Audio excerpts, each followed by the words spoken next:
Good morning, Warsaw. Today is Thursday, 28 September. It will be slightly cloudy with highs of 10 degrees Celsius or 50 degrees Fahrenheit for our American listeners. Sunrise will be at 6:47 a.m. and sunset at 6:37 p.m. We are on the 59th day of the Warsaw Uprising, and apparently the British make a speech about the uprising in the House of Commons, but Roger will tell us about that later. Yes, you're right, Philippe. It's actually quite an interesting speech in the House of Commons. And yes, we will let Roger tell you about it. But first of all, I want to start off with what's happening on the ground. And according to a situation report by Antoni Churchill, the commander of the Warsaw Uprising, at 22:45, the situation is as follows. Śródmieście, so downtown, midtown, the location remains unchanged between the hours of 3 p.m. and 5 p.m. The German artillery shelled various areas in the northern part.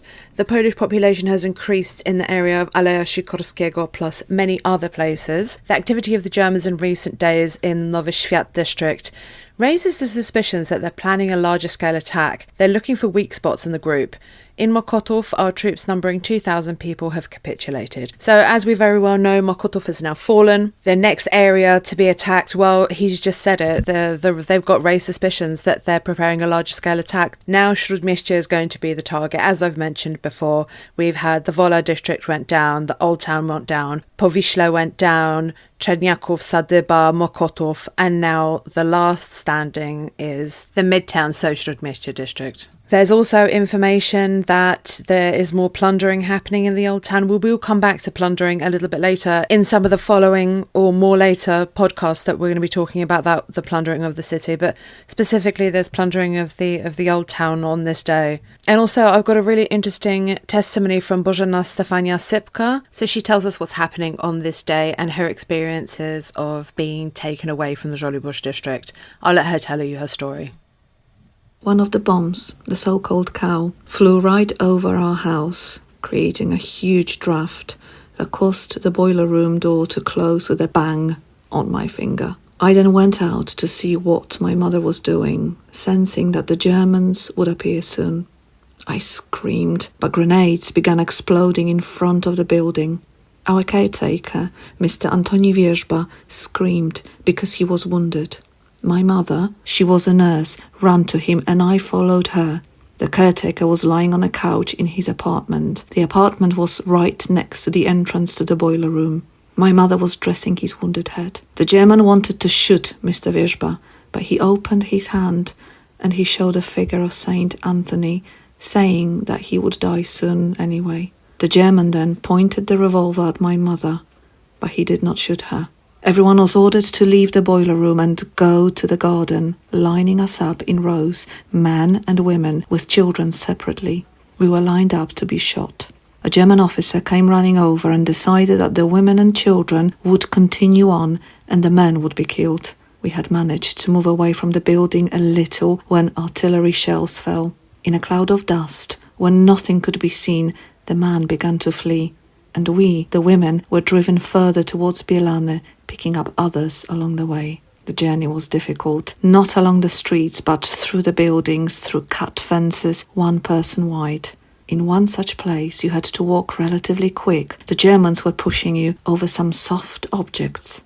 Later, my mother told me she first thought there were slaughtered pigs, but then she realized that they must have been human corpses, without arms, legs, and heads, covered in dust and rubble, and we had to walk over them. We were herded into a building opposite the church and placed on the top floor in a room full of shredded papers. People could rest there for a while. The next morning they ordered us to go outside. I remember that the wooden stairs we were walking down were covered in flammable material, as if they were going to set us on fire. We were directed towards Marymonska Street. First, we walked past a burning garage. My mother was terrified and desperate. She told me not to look in that direction, shielding the burning garage with her body. People were locked inside with a grate. Well, that was really interesting. We've still got atrocities happening today, even though there are capitulation talks happening, and we will be covering that especially the terms that the insurgents agreed to on the 63rd day of the uprising. So in about 4 days' time. But before I move on and give Roger the floor, I want to talk about Maciej d'Oliva Dobrucki. And why do I want to talk about him? Well, it's on this day, obviously, that he dies. He was a student in Warsaw.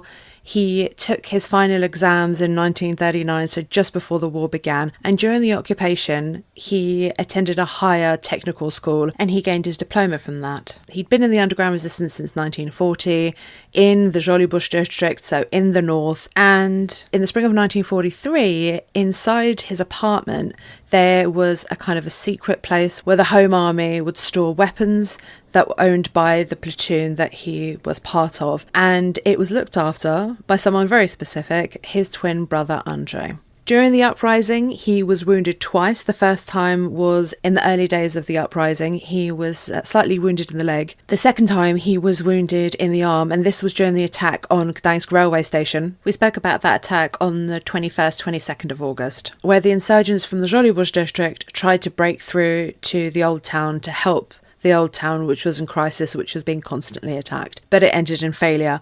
A lot of deaths and a lot of people wounded, and he was one of those. Now, let's talk about how he dies. On this day, there is an air raid in the Żoliborz district, and Maciej shielded his commander, Mieczysław Niedzielski, with his own body. He was seriously wounded during this air raid, and he was taken to a field hospital not very far, where he died after an operation to try and save his life. He was obviously buried locally and then exhumed and reburied in Powązki Military Cemetery. Now, some of you may be asking what happened to his commander. Well, his commander survived the war, survived the uprising, and dies in 1980. And he was also wounded on this day during that air raid. And when Żoliborz capitulated on the 30th, he was carried out on a stretcher and taken to a prisoner of war camp, where in April 1945, he was arrested, amongst others, by the Gestapo, and they were transported to Neuengamme concentration camp. They were accused by Germans of trying to take over the prisoner of war camp. Obviously, we know that's a lie.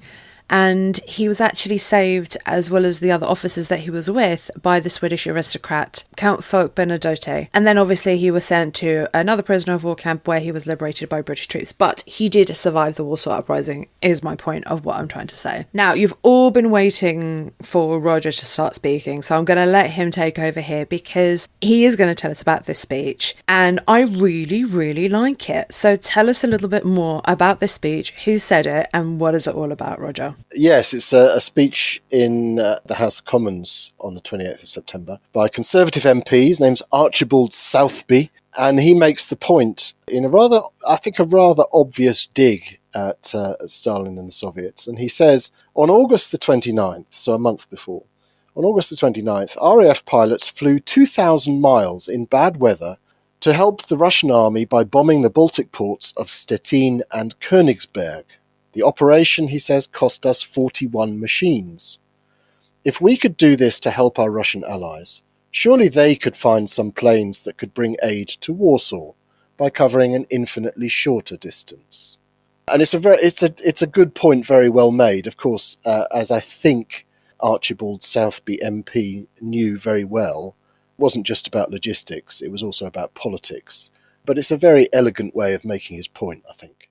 But I think Archibald Southby wasn't expecting, it's a point for the record. We were talking about, when we're talking to an audience in the present and when we're trying to make a point for future historians. And I think he must be doing it for posterity because he knows very well it's not going to achieve change at this point. And it's actually on this day that Churchill also makes a speech. It's not in House of Commons, actually, it's a BBC radio speech where he's talking about the resolution, what's going to come afterwards. And it's fascinating as well. He says, so this is Churchill. He says, it would be an exaggeration to claim that the position of the British government and I believe the United States government towards Poland is identical to the position of the Soviet Union, which is a very mealy-mouthed way of saying how completely different the attitudes were. I mean, without going through it all again, of course, Poland had been one of the first allies with Britain, and the Soviets had only joined the Allies in 1941. The Western allies are seeking to promote democracy and independence. The Soviets are coming in to increase their sphere of influence. So completely different positions. But Churchill goes on. It is necessary to take into account the different historical and geographical conditions that determine these attitudes, but Marshal Stalin spoke many times in favour of a strong and friendly Poland, with a sovereign and independent Poland. And Churchill says this confirms he is in agreement with His Majesty's government, as evidenced by public American statements with the United States government as well. So here he is saying that, despite foregrounding this with, we come from very, very different perspectives on Poland, he is trying to gain public approval for Stalin's position and for the fact that Britain is supporting, in this case, Soviet intentions towards Poland by minimising the risk. Then Churchill goes on, takes it a step further. Territorial changes will have to take place on the Polish borders, he says. Russia has the right to our support in this area because only Russian armies can free Poland, and that the Russians, after all they have suffered at the hands of the Germans, have the right to safe borders and to have a friendly neighbour on its western border.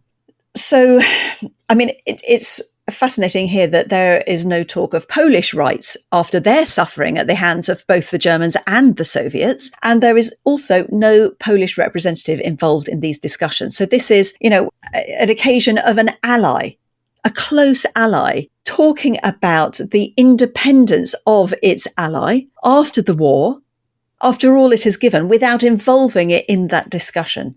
And also no appreciation, Claire, that this idea of a sovereign democratic Poland could and most likely would be completely antithetical to the idea of Russia having a friendly neighbour on its western border.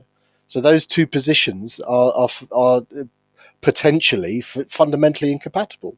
They don't seem to appreciate that.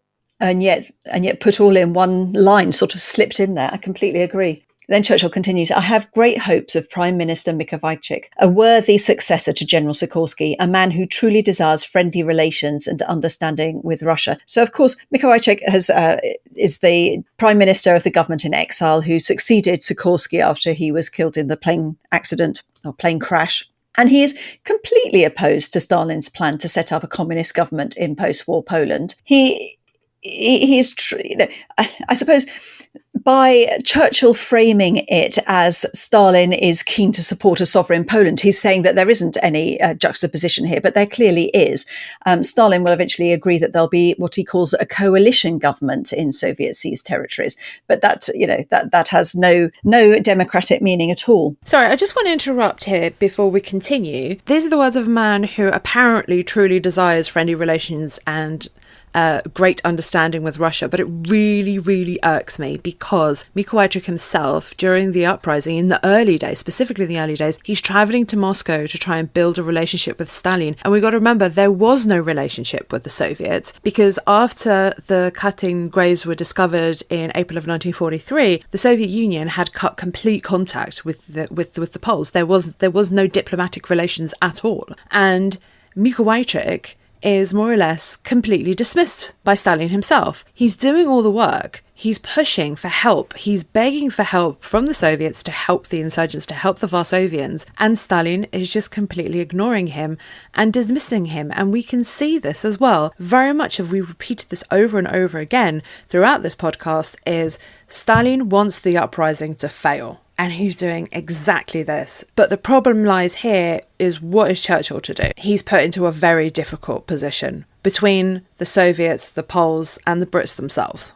That's right. Which makes Churchill's end to this really sort of seem quite dissembling. He says, I cannot imagine that a good solution could not be reached, thanks to which Russia would obtain the security to which it is entitled and which I'm determined to do everything possible to provide. And then he says, and at the same time, the Polish nation would obtain the restoration of national sovereignty and independence, to which they never stopped driving through centuries of oppression and violence. So it's that sort of sop, that idea that, yes, we recognise Polish heroism and it's all been worth it, while actually handing Poland over on a plate to the Soviets.